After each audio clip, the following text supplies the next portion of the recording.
YouTube channel Manisha's biochem classes. ICSE के बच्चों, आज मैं आपके लिए एक और चैप्टर लेकर आ रही हूँ जिसका नाम है the periodic table. 9th class and 10th class, आपके दोनों क्लास में आपको पीरियोडिक टेबल के बारे में पढ़ना है। 9th क्लास में आपको कुछ बेसिक कंसेप्ट दिए जाएंगे एंड 10th क्लास में जाने के बाद उसी पीरियोडिक टेबल के अंदर का कुछ डिटेल्स दिया जाएगा। तो मैं ये सारा चीज आपको दूंगी। साथ में ये भी बता दूं कि मैंने सीबीएसई क्लास 10th के लिए भी पीरियोडिक टेबल का चैप्टर्स बनाया है, जो जस्ट अभी मैंने रिलीज किया है, और उसी के साथ मैं आप लोगों के चैप्टर द पीरियोडिक टेबल भी रिलीज करूंगी। तो जो भी वीडियोस मैंने बना रखे हैं कुछ टॉपिक्स के आपके पीरियोडिक टेबल से रिलेटेड, उसके लिंक को मैं डिस्क्रिप्शन बॉक्स में डाल दूंगी। एंड डोंट वरी, जो भी कुछ बताऊंगी मैं सिस्टमेटिकली बताऊंगी ताकि आपको अपनी पढ़ाई में अपने सिलेबस के हिसाब से कोई भी दिक्कत ना आए। चलिए हम लोग शुरू करते हैं क्लास 9th आईसीएसई बोर्ड का periodic table. Now periodic table जब भी हम लोग देखते हैं, क्या देखते हैं, कुछ elements periodically, it means in a tabular form, एक टेबल के फॉर्म में उसे अरेंज कर दिया जाता है। एंड उसमें अरेंजमेंट के कारण क्या होता है कि आफ्टर सर्टेन ड्यूरेशन एलिमेंट्स की प्रॉपर्टी रिपीट होती है। खैर ये कैसे होती है, क्या होती है, इसका पूरा डिटेल मैं आपको बताने वाली हूँ इस चैप्टर में। फिलहाल हम लोग ये पढ़ेंगे कि what is the reason why there is need of classification. यदि क्लासिफिकेशन हम नहीं करते तो क्या होता? क्या एलिमेंट्स के बारे में हम नहीं पढ़ सकते थे? बिल्कुल पढ़ सकते थे, बट भाई सोडियम की पूरी प्रॉपर्टी अलग पढ़नी होती, हाइड्रोजन की पूरी प्रॉपर्टी अलग पढ़नी पड़ती, कार्बन की अलग, नाइट्रोजन की अलग। एंड आज के डेट में हमारे पास 118 एलिमेंट्स हैं, तो उन सारे 118 एलिमेंट्स के बारे में हमें अलग अलग पढ़ना पड़ता। कितनी मुश्किल हो जाती हमें। इसलिए पीरियोडिक टेबल को पढ़ लेने के बाद हमारे लिए बहुत ही आसान हो जाता है। कुछ एलिमेंट्स, यानी समझिए लगभग 18 एलिमेंट्स के बारे में यदि हम पढ़ लें तो अप्रोक्सीमेटली 118 एलिमेंट्स के बारे में कुछ प्रॉपर्टी तो हम बता ही सकते हैं। कितना आसान हो गया। कहाँ 118 और कहाँ 18 ही हमें पढ़ना है। क्लियर? तो इस तरह से ये पीरियोडिक टेबल हमें बहुत ही आसान कर देता है किसी भी चीज को याद रखना, एलिमेंट्स की प्रॉपर्टी को याद रखना। And this is the reason to classify elements. आपके बुक का पहला टॉपिक यही है कि what is the reason for classification of elements. It make our study easy. आसानी से हमें वो पढ़ाई समझ में आने लगती है, क्योंकि जहाँ 118 एलिमेंट्स के बारे में हमें अलग अलग याद करना होता, आज हम कुछ ही एलिमेंट्स को याद करके उनके बारे में, उनके कुछ प्रॉपर्टी को तो जरूर बता सकते हैं। साथ में यदि पीरियोडिक टेबल अच्छे से समझ में आ गया तो केमिस्ट्री भी समझना आसान हो जाता है, क्योंकि किसी भी एक ग्रुप में केमिकल प्रॉपर्टीज यानी केमिकल रिएक्शन जो होता है वो भी सेम होता है, हल्का फुल्का यानी थोड़ा सा वेरिएशन से सिर्फ रहता है। सेकंड पॉइंट ये है कि मैटर के बारे में आप लोग पढ़ चुके हैं। तो मैटर की बहुत सारे फंडामेंटल प्रॉपर्टीज होते हैं, तो हर एक एलिमेंट्स के फंडामेंटल प्रॉपर्टीज को वो आइडेंटिफाई करने में हेल्पफुल रहता है। यानी यदि पीरियोडिक टेबल को हम आसानी से समझ लें, ठीक है, पीरियोडिक टेबल का एक बेसिक नॉलेज भी यदि हमें मिल जाता है, तो मैटर क्या किस फंडामेंटल प्रॉपर्टी को वो गिवन एलिमेंट बता रहा है, ये हम आसानी से बता सकते हैं। यानी वो सॉलिड है या लिक्विड है या गैस है, उसके बारे में भी हम पता लगा सकते हैं। Now next one is relation between elements. अब भाई दो एलिमेंट्स के बीच में क्या रिलेशन है? क्या उनकी प्रॉपर्टी सेम है? केमिकल प्रॉपर्टी यदि सेम है तो क्या फिजिकल प्रॉपर्टीज भी सेम है?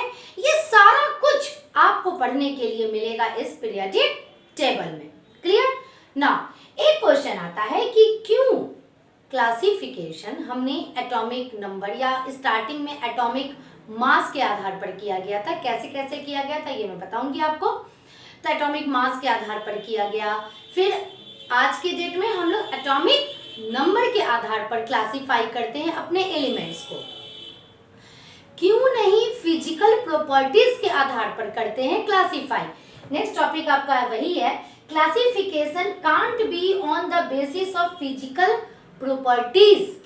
ये मेरा इंट्रोडक्शन क्लास वीडियो है तो इसलिए मैं उतना नहीं लिख रही हूँ इसमें।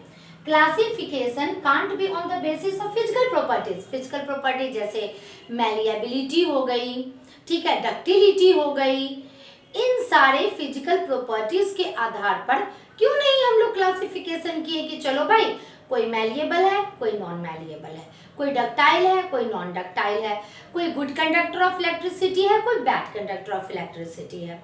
क्लियर? तो इन सारी प्रॉपर्टीज के आधार पर भी तुम लोग क्लासिफाई कर सकते थे, वैसा क्यों नहीं किया? क्यों यहाँ एटॉमिक मास और एटॉमिक नंबर की जरूरत पड़ी?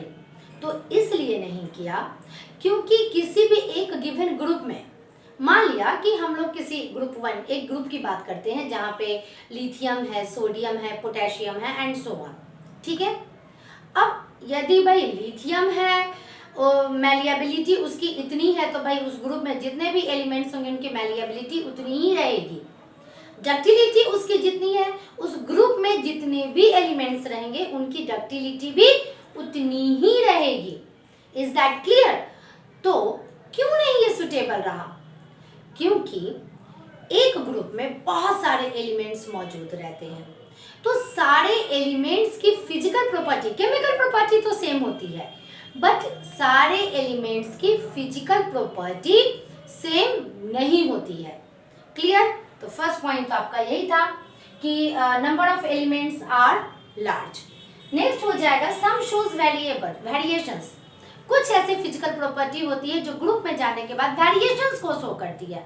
कोई ग्रुप में अप टू डाउन जाते हैं तो इंक्रीज करता है, कोई डिक्रीज करता है। एंड कुछ ऐसे एलिमेंट्स होते हैं, यानी दुनिया में सिर्फ 2 ही तरह के एलिमेंट नहीं होते हैं, कुछ मेटल एंड कुछ नॉन मेटल, ऐसे नहीं होते हैं। कुछ ऐसे एलिमेंट्स भी होते हैं जिनमें कुछ मेटल की प्रॉपर्टी होती है, कुछ नॉन मेटल की प्रॉपर्टी होती है, जिन्हें क्या कहते हैं हम लोग? मेटालॉइड्स कहते हैं। तो ये 3 रीजन है जिसकी वजह से हम लोग क्लासिफिकेशन फिजिकल प्रॉपर्टी के आधार पर नहीं करते थे। तो फिलहाल अभी मैंने आप लोगों को क्या बताया कि क्लासिफिकेशन क्यों जरूरी है, एंड आपको पूरा डिटेल मिलने वाला है मेरे वीडियोस में पीरियोडिक टेबल का, एंड क्यों नहीं फिजिकल प्रॉपर्टी के आधार पर हम लोग क्लासिफिकेशन करते हैं। अब चूंकि फिजिकल प्रॉपर्टीज में के आधार पर जब हम लोग क्लासिफाई करने लगे तो बहुत सारे प्रॉब्लम्स आने लगे, क्योंकि वेरिएशंस भी होता था उनका। सारे मेटल्स की प्रॉपर्टी एक जैसी नहीं होती थी, कुछ सिर्फ मेटल या नॉन मेटल्स नहीं होते थे, ठीक है। तो फिर बहुत सारे साइंटिस्ट ने सोचा कि आखिर किस आधार पर हमें पीरियोडिक टेबल, या यहाँ तो भाई पीरियोडिक टेबल की बात हो रही है जो हम लोग आज के डेट में पढ़ते हैं, बट पहले पीरियोडिक टेबल था नहीं। उन्होंने ये सोचा कि किस on the basis of what we can classify elements को किस आधार पर क्लासीफाई हम लोग कर सकते हैं। तो विलियम प्राउट ये फर्स्ट साइंटिस्ट थे जिन्होंने ये फाइंड आउट किया कि किसी भी एलिमेंट का जो एटॉमिक मास होता है वो फिक्स होता है, उसमें वेरिएशंस नहीं आते हैं। तो क्यों ना एटॉमिक मास के आधार पर हम लोग एलिमेंट्स को क्लासिफाई करें एंड एलिमेंट्स को अरेंज करें। बट इन्होंने किया नहीं, इन्होंने सिर्फ एक आइडिया दिया कि एटॉमिक मास जो होता है वो किसी भी एलिमेंट का फंडामेंटल प्रॉपर्टी होता है, क्योंकि उस समय तक एटॉमिक नंबर का पता नहीं चला था।